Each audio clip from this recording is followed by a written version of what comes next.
हम महिलाओं की अपना कोई वजूद नहीं है क्या? क्योंकि शादी से पहले ना हम अपने पेरेंट्स के संस्कारों में बंधे रहते हैं। हमारे ऊपर उनका हर प्रकार से जो भी उनका संस्कार देने का रीत कह लीजिए, चाहे जो भी अपने सोसाइटी वाइज जो भी होता है उस हिसाब से वो जैसे रखते हैं हम रहते हैं। और वो तो हो गया हमारे शादी से पहले का जीवन। जिस प्रकार हमारे पेरेंट्स रखना चाहें वैसे रखते हैं। जिसको रहना है वो अच्छा, जो नहीं रहता है वो अच्छा नहीं, ऐसा माना जाता है। आफ्टर मैरिड जो है ना, हम लोग ससुराल वालों के जो जिम्मेदारियां हैं ना, उसको उठाते उठाते अपनी ज़िंदगी आधी ख़त्म कर लेते हैं। फिर बच्चे, घर की जिम्मेदारियाँ, पति, सास ससुर, ये सब तो कहीं ना कहीं हम महिलाओं के जीवन में देखा जाए तो हर वक्त बंदी से ही होती है। हमें कभी आज़ादी मिलती ही नहीं। यदि हम चाहें ना कि हम अपनी खुशी के लिए कुछ कर लें, तो कहीं ना कहीं किसी ना किसी को तो होता है, या तो परिवार में या तो समाज में अड़चन तो आती ही है कि हम अपने हिसाब से अपनी लाइफ को नहीं जी सकते। ये नियम जो है वही हमको फॉलो करना होता है। तो यही है सब बात, जो कि मुझ पे भी लागू होता है और आप सब पे भी लागू होता है। तो hi everyone, welcome back to my channel. कैसे हैं आप सभी? आई होप आप सब बहुत अच्छे होंगे। तो जी, मैं बड़े दिनों के बाद आज ब्लॉग लेके आई हूँ।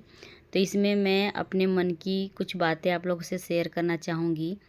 तो आपको अच्छा लगे तो मुझे सजेस्ट कीजिए या कमेंट के थ्रू, और नहीं अच्छा लगे ना, वो भी कमेंट के ज़रिए मुझे ज़रूर बताइएगा। तो जी, यहाँ दोपहर का टाइम है और दोपहर के खाने में बना रही हूँ करेले का सब्जी। और बच्चों के लिए मैंने पोटैटो बॉईल किया था, उसका चोखा कर दूँगी। और यहाँ पे मैं पोटैटो को मैश कर ले रही हूँ। और आप लोग ने जैसे कि देखा ही है कि मैं किस प्रकार से करेले को काट के पहले उसमें 2 चम्मच नमक छिड़क के रख दी हूँ ना।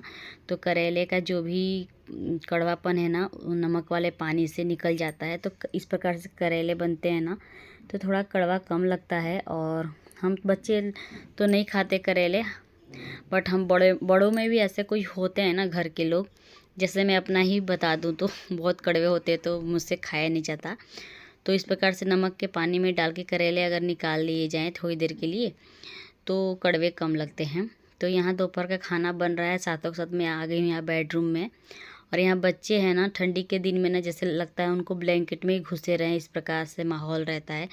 ब्लैंकेट यदि फोल्ड करो तो भी उनको हर समय खुला ही चाहिए। तो ऐसे मुझे तो बेडशीट आज चेंज नहीं करना था, बट मैंने आज पलंग खोला था। और ये जो बड़ा वाला ब्लैंकेट है ना, वही मैंने आज निकाला है, क्योंकि इस ब्लैंकेट की भी ज़रूरत पड़ने लगी है आजकल। और आजकल धूप नहीं हो रहा है हमारे तरफ भी, और ठंडी कुछ ज़्यादा ही लग रही है। इतने दिनों से पतले पतले ब्लैंकेट से ही काम चल रहा था। तो साथों के साथ मैंने आज बेडशीट भी चेंज कर लेना ही सही समझा। और यहाँ स्नेहा को देखिए क्या करिए, टी शर्ट पे प्रेस लगा रही है।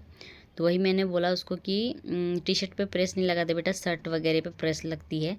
तो वही है, आजकल के बच्चे तो इतने मतलब स्टैंडर्ड हो गए हैं ना कि क्या ही कहें। हम अपने ज़माने में प्रेस क्या होती है वो समझ ही नहीं पाते थे इस उम्र में, बट आजकल के बच्चों को तो हर चीज़ टिप टॉप ही चाहिए। यहाँ मैं बेडरूम का काम आधा छोड़ करके, मतलब पूरा तो नहीं हुआ है, मतलब कि मुझे बेडरूम आज सेट करना है, कपड़े वगैरह अलमारी में सेट करना है। तो यहाँ खाना वगैरह खाने का टाइम हो गया था, तो मैं खाना खा के और किचन साफ़ वगैरह करके यहाँ थोड़ा मैं प्लांट का वो कर रही हूँ, साफ़ सफाई। तो बहुत ज़्यादा समय हो जाता है ना, तो ये मनी प्लांट के पत्तों के ऊपर काफ़ी धूल जम जाता है, तो उनका ग्रोथ नहीं हो पाता अच्छे से। तो मैं ये देखिए अलग अलग छोटे छोटे पॉट में मैंने कटिंग लगाए थे। पहले मैंने उसको पानी में बोतल में करके, और जड़ आता है ना, उस प्रकार से किया था। फिर मिट्टी में सबको लगाया था, तो सारे ही मनी प्लांट मेरे यहाँ लग चुके हैं। और मैं सोच रही हूँ इन सबको एक बड़े से पॉट में लगा दूँ। तो देखते हैं वो कब तक मैं करती हूँ, बट मुझे तो ऐसे ही अच्छे लग रहे हैं ये फ़िलहाल। ये पत्ते कुछ पीले भी पड़ जाते हैं, तो जो पत्ते पीले पड़ जाए ना उसे हमें निकाल देना चाहिए, नहीं तो उसके बैक्टीरिया वगैरह है ना सब पूरे पत्तों को ख़राब करने लगते हैं। तो इस प्रकार से मैंने अपने यहाँ मिनी गार्डन कह लीजिए, जो भी कह लीजिए, मेरे पास इतने ही प्लांट है अभी तो जिसमें ज़्यादा से ज़्यादा आपको मनी प्लांट ही दिखेंगे, फ्लावर्स वगैरह कुछ भी नहीं है मेरे पास इस समय। लाना है मुझे नर्सरी जाकर। तो मैंने उनकी साफ़ सफाई करके और अच्छे से उसको सेट कर दिया है। और यहाँ हो गया है शाम 4 बजे के आसपास का टाइम है। यहाँ कपड़े सूख चुके थे तो मैं लाई हूँ बाहर से और उसको हाथों के हाथ फोल्ड कर लूँगी। और ये जो आप देख रहे हैं ना, ये अलमारी टाइप का मेरे जस्ट बाजू में, तो सबके कपड़े मुझे आज सेट करने थे। तो पहले मैं ये बाहर से जो कपड़े लाई उसको मैं हटा दूँ, साइड कर दूँ। उसके बाद मुझे उसमें सारे कपड़े लगाने हैं और उसके सारे कपड़े मैंने निकाल के आप नीचे देख सकते हैं। नीचे की तरफ पलंग के बाजू में कितने सारे कपड़े मैंने रखे हैं नीचे एक चटाई बिछा करके। और बाकी के ये देखिए, उसका ये कवर है उस अलमारी का। अलमारी तो नहीं बोल सकते, रेक बोल सकते हैं। कुछ लोग उसको शू रेक भी बोलते हैं, शू भी रखा जाता है, चप्पल वगैरह। और बट मैं तो कपड़े के लिए लाई थी, क्योंकि बच्चों के छोटे छोटे टी शर्ट वगैरह होते हैं ना, उसको उस पर अच्छे से हम रख पाते हैं। बहुत वज़नदार भी कपड़ा इस पर नहीं रह पाता। तो ये सारे कपड़ों को मैं उसमें से निकाल चुकी थी। ये बास्केट में मैं रखी थी बड़ी सी टोकरी में, और उसको मैं असेंबल की हूँ। अभी पूरा निकल चुका था और कुछ दिन बीतते ही ना ये पूरा निकल जाता है। प्लास्टिक है, बहुत कमज़ोर है ये। तो ये मैंने मीशो से लिया था 600 रुपये में। बहुत अच्छा तो नहीं है, फिर भी काम चलाऊ है। इस प्रकार से इसमें का जो रड है ना, घड़ी घड़ी निकलता रहता है। तो उसमें मैं हल्के हल्के कपड़े फ़ोल्ड करके रखूँगी। जीन्स वगैरह कपाट में ही रखती हूँ मैं। तो यहाँ पे सारे कपड़ों को पहले मैं यहाँ सेट कर लेती हूँ।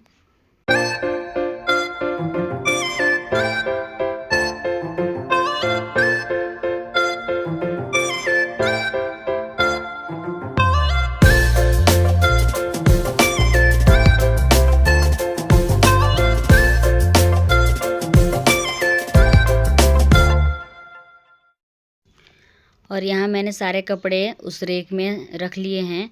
और ये देखिए, मेरा पूरा यहाँ पे कपड़ा रखने का काम हो चुका है। और ये जो टोकरी में है ना, इसमें मैंने जो कपड़े मैं इसमें नहीं रख सकती, जैसे वज़नदार है, चाहे जिसका ज़रूरत नहीं है मुझे, उसको मैं अंडरग्राउंड करूँगी।